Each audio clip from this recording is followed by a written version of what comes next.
Stephen Hawking মহাবিশ্বের রহস্য উন্মোচনকারী বিজ্ঞানী।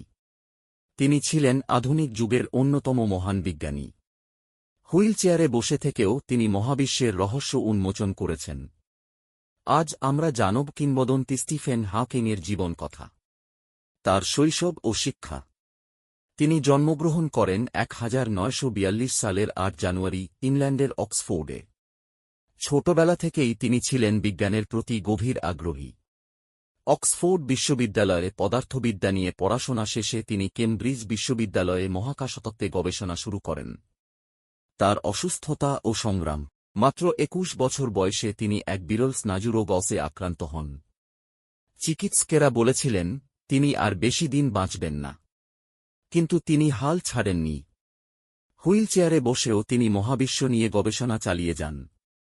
তার বৈজ্ঞানিক অবদান। স্টিফেন হকিং প্রমাণ করেছিলেন যে কৃষ্ণগহ্বর থেকে বিকিরণ নির্গত হয়, যাকে আমরা বলি হকিং রেডিয়েশন। এছাড়াও তিনি মহাবিশ্বের উৎপত্তি ও ভবিষ্যৎ নিয়ে যুগান্তকারী তত্ত্ব উপস্থাপন করেছেন। তার লেখা brief history of time crore crore মানুষকে মহাবিশ্ব বুঝতে সাহায্য করেছে। তার অনুপ্রেরণার প্রতীক।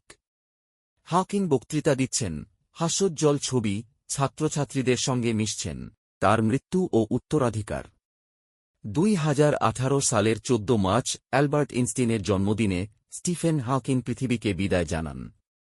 কিন্তু তার গবেষণা ও জীবন আমাদের শিখিয়েছে, সীমাবদ্ধতা যতই থাকুক না কেন, স্বপ্ন আর জ্ঞানের অনুসন্ধান কখনো থেমে থাকে না।